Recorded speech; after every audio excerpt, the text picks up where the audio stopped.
ओम शांति।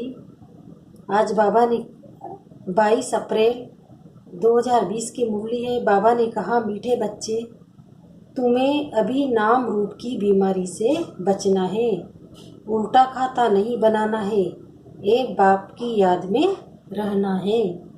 प्रश्न है,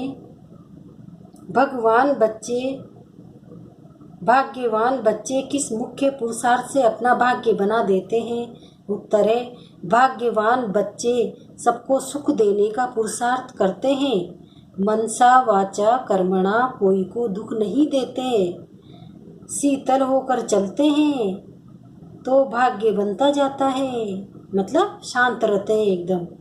तुम्हारी ये स्टूडेंट लाइफ है, तुम्हें अब घुट के नहीं खाने हैं, अपार खुशी में रहना है।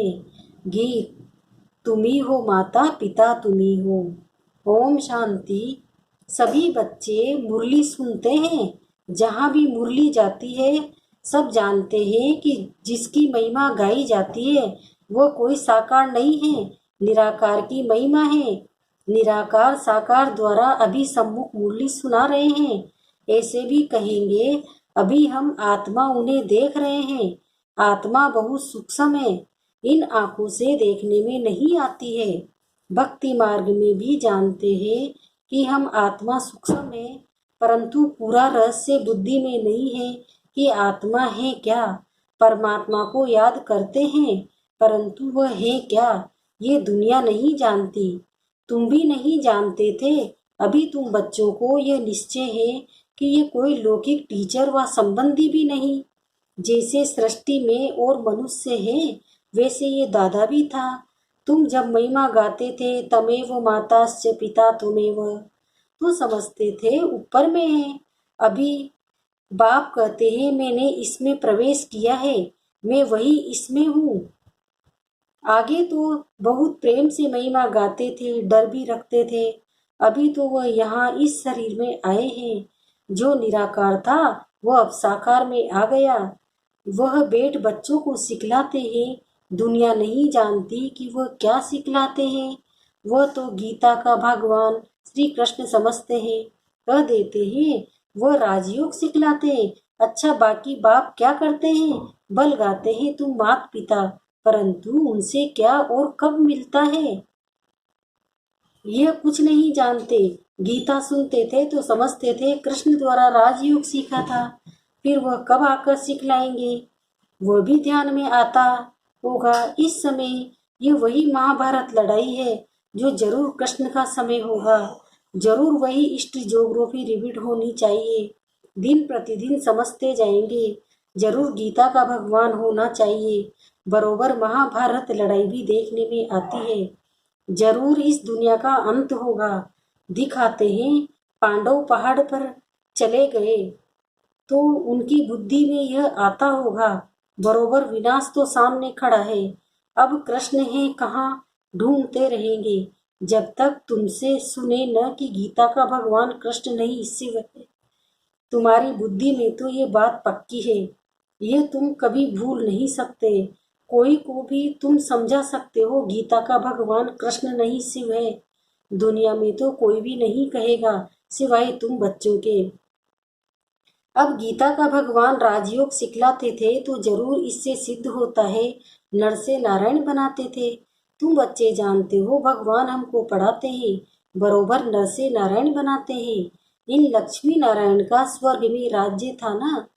अभी तो वह स्वर्ग भी नहीं है, तो नारायण भी नहीं है, देवताएं भी नहीं है। चित्र है जिससे समझते हैं ये होकर गए हैं। अभी तुम समझते हो इन्हों को कितने वर्ष हुए। तुम्हें पक्का मालूम है आज से 5000 वर्ष पहले इन्हों का राज्य था। अभी तो है अंत, लड़ाई भी सामने खड़ी है। जानते हो बाप हमको पढ़ा रहे हैं, सभी सेंटर्स में पढ़ते भी है तो पढ़ाते भी है। पढ़ाने की युक्ति बड़ी अच्छी है, चित्रों द्वारा समझानी अच्छी मिल सकेगी। मुख्य बात है गीता का भगवान शिव है, वह कृष्ण। फर्क तो बहुत है ना। सदगति दाता स्वर्ग की स्थापना करने वाला अथवा आदि सनातन देवी देवता धर्म की फिर से स्थापना करने वाला शिव या श्री कृष्ण। मुख्य है ही तीन बातों का फैसला। इस पर ही बाबा जोर देते हैं। बल ओपिनियन लिख कर देते हैं कि ये बहुत अच्छा है, परंतु इससे कुछ भी फायदा नहीं। तुम्हारी जो कुछ मुख्य बात है उस पर जोर देना है। तुम्हारी जीत भी इसमें है। तुम सिद्ध कर बतलाते हो भगवान एक होता है। ऐसे नहीं कि गीता सुनाने वाले भी भगवान हो गए। भगवान ने इस राजयोग और ज्ञान द्वारा देवी देवता धर्म की स्थापना की। बाबा समझाते हैं बच्चों पर माया का वार होता रहता है। अभी तक कर्मातीत अवस्था कोई ने पाया नहीं है। पुरुषार्थ करते करते अंत में तुम एक बाबा की याद में सदैव हर्षित रहेंगे। कोई मुरझाइश नहीं आएगी। अभी तो सिर पर पापों का बोझा बहुत है, वो याद से ही उतरेगा। बाप ने पुरुषार्थ की युक्तियां बतलाई है। याद से ही पाप कटते हैं। बहुत बुद्धू है जो याद में न रहने के कारण फिर नाम रूप आदि में फंस पड़ते हैं। हर्षित मुख हो किसी को ज्ञान समझाए, ये वह भी मुश्किल है। आज किसको समझाया, कल फिर गुटखा आने से खुशी गुम हो जाती है। समझाना चाहिए ये माया का वार होता है, इसलिए पुरुषार्थ कर बाप को याद करना है। बाकी रोना पीटना व बेहाल नहीं होना है। समझना चाहिए माया जूता मारती है, इसलिए पुरुषार्थ कर बाप को याद करना है। बाप की याद से बहुत खुशी रहेगी। मुख से झट वाणी निकलेगी। पतित पावन बाप कहते हैं कि मुझे याद करो। मनुष्य तो एक भी नहीं जिसको रास्ता बाप का परिचय हो। मनुष्य होकर और बाप को न जाने तो जानवर से भी बदतर हुआ। गीता में कृष्ण का नाम डाल दिया है तो बाप को याद कैसे करें? यही बड़ी भूल है, तो तुमको समझानी है। गीता का भगवान शिव बाबा है, वही वर्षा देते हैं। मुक्ति जीवन मुक्ति दाता वो है, और धर्म वालों की बुद्धि में बैठता नहीं है। वो तो हिसाब किताब चुकतू कर वापिस चले जाएंगे। पिछाड़ी में थोड़ा परिचय मिला, फिर भी जाएंगे अपने धर्म में। तुमको बाप समझाते हैं तुम देवता थे, अभी फिर बाप को याद करने से तुम देवता बन जाएंगे। विकर्म विनाश हो जाएंगे। फिर भी उल्टे सुल्टे धंधे कर लेते हैं। बाबा को लिखते हैं आज हमारी अवस्था मुरझा गई है। बाप को याद नहीं किया, याद नहीं करेंगे तो जरूर मुरझाएंगे। ये है मुर्दों की दुनिया, सभी मरे पड़े हैं। तुम बाप के बने हो तो बाप का फरमान है, मुझे याद करो तो विकर्म विनाश हो जाए। ये शरीर तो पुराना तमो प्रधान है, पिछाड़ी तक कुछ न कुछ होता रहेगा। जब तक बाप की याद में रह कर्मातीत अवस्था को पाए, तब तक माया हिलाती रहेगी, किसी को भी छोड़ेगी नहीं। जांच करते रहना चाहिए कि माया कैसे धक्का खिलाती है।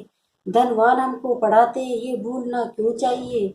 आत्मा कहती है हमारा प्राणों से प्यारा वो बाप भी है। ऐसे बाप को फिर तुम भूलते क्यों हो। बाप धन देते हैं दान करने के लिए। प्रदर्शनी मेले में तुम बहुतों को दान कर सकते हो।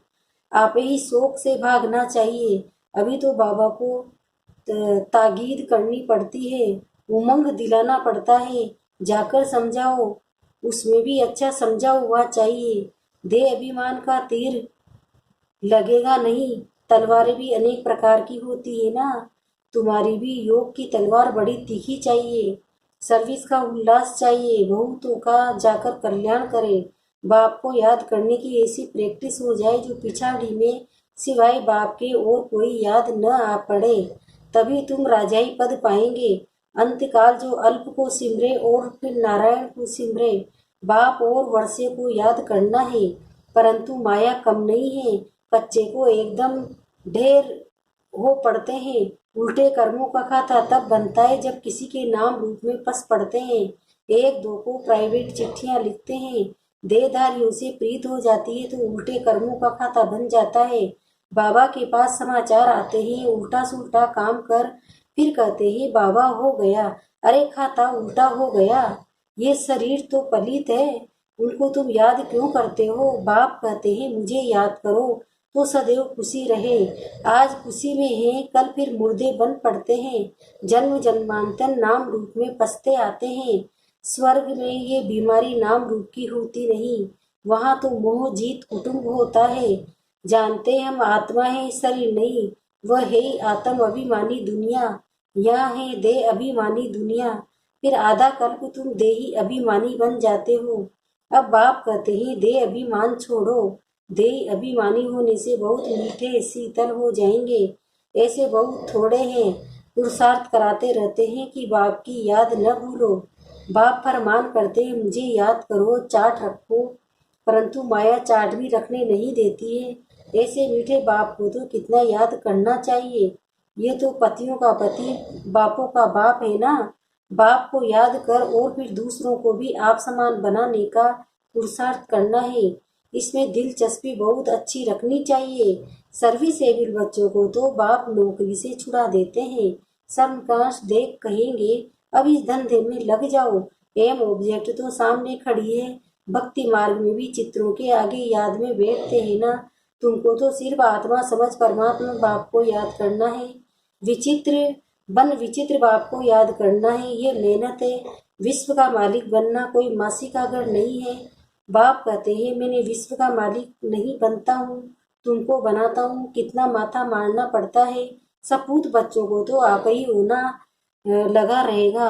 छुट्टी लेकर भी सर्विस में लग जाना चाहिए। कई बच्चों को बंधन भी है, मोह भी रहता है।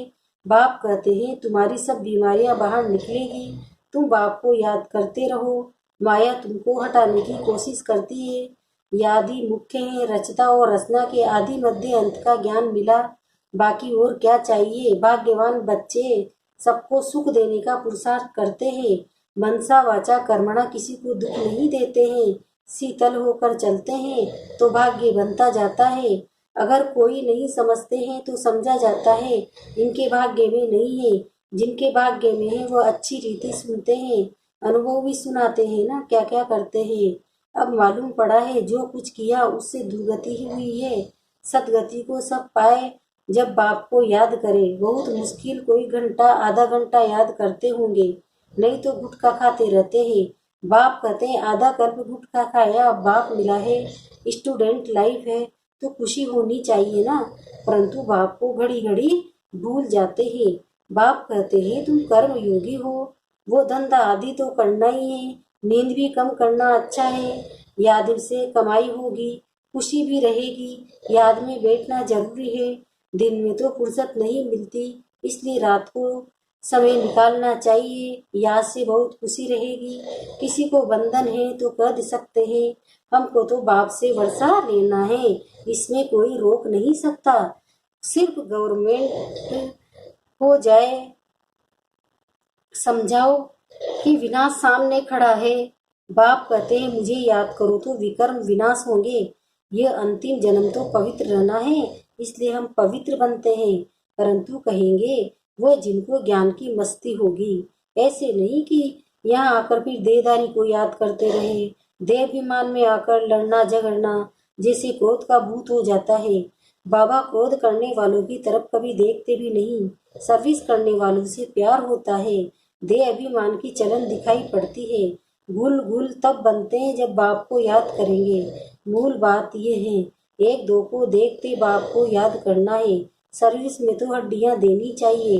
ब्राह्मणों को आपस में सिरखंड होना चाहिए, लून पानी नहीं होना चाहिए। समझ न होने के कारण एक दो से नफरत, बाप से भी नफरत लाते रहते हैं। ऐसे क्या पद पाएंगे। तुमको साक्षात्कार होते रहेंगे, फिर उस समय स्मृति आएगी, ये हमने गफलत की। बाप फिर कह देते हैं, तकदीर में नहीं है तो फिर क्या कर सकते हैं। अच्छा, मीठे मीठे सिकिल्दे बच्चों प्रति माता पिता बाप दादा का याद प्यार और गुड मॉर्निंग। रूहानी बाप की रूहानी बच्चों को नमस्ते। हम रूहानी बच्चों की भी रूहानी माता पिता बाप दादा को याद प्यार गुड मॉर्निंग, नमस्ते नमस्ते नमस्ते। शुक्रिया बाबा, शुक्रिया आपका पदमा पदम, शुक्रिया। धारणा के लिए मुख्य सार है, पहला है निर्बंधन बनने के लिए ज्ञान की मस्ती हो, देह अभिमान की चलन न हो, आपस में लून पानी होने के संस्कार न हो। देहधारियों से प्यार है तो बंधन मुक्त हो नहीं सकते। दूसरा है कर्म योगी बनकर रहना है, याद में बैठना जरूर है। आत्म अभिमानी बन बहुत मीठा और शीतल बनने का पुरुषार्थ करना है। सर्विस में हड्डियां देनी है। वरदान, एक नामी और इकोनामी के पाठ द्वारा हलचल में भी अचल अडोल भव। एक नामी मतलब एक की याद में रहने वाले, और इकोनॉमी मतलब फालतू खर्चे करने वाला नहीं हूँ। अब इसका विस्तार बाबा बता रहे हैं।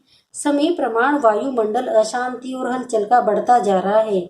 ऐसे समय पर अचल अडोल रहने के लिए बुद्धि की लाइन बहुत क्लियर होनी चाहिए। मतलब बाबा से कनेक्शन हमेशा जुड़ा हुआ रहे, एकदम क्लियर। इसके लिए समय प्रमाण, टचिंग और कैचिंग पावर की आवश्यकता है। इसको बढ़ाने के लिए एक नामी और इको नामी वाले बनो। एक नामी और इको नामी करने वाले बच्चों की लाइन क्लियर होने के कारण बाप दादा के डायरेक्शन को सहज कैच कर हलचल में भी अचल अडोल रहते हैं। स्लोगन है, स्थूल सूक्ष्म कामनाओं का त्याग करो, तब किसी भी बात का सामना कर सकेंगे। कोई भी स्थूल या सूक्ष्म जो भी कामनाएं हैं ना, उनका त्याग करो, तभी तब किसी भी बात का सामना कर सकेंगे। ओम शांति।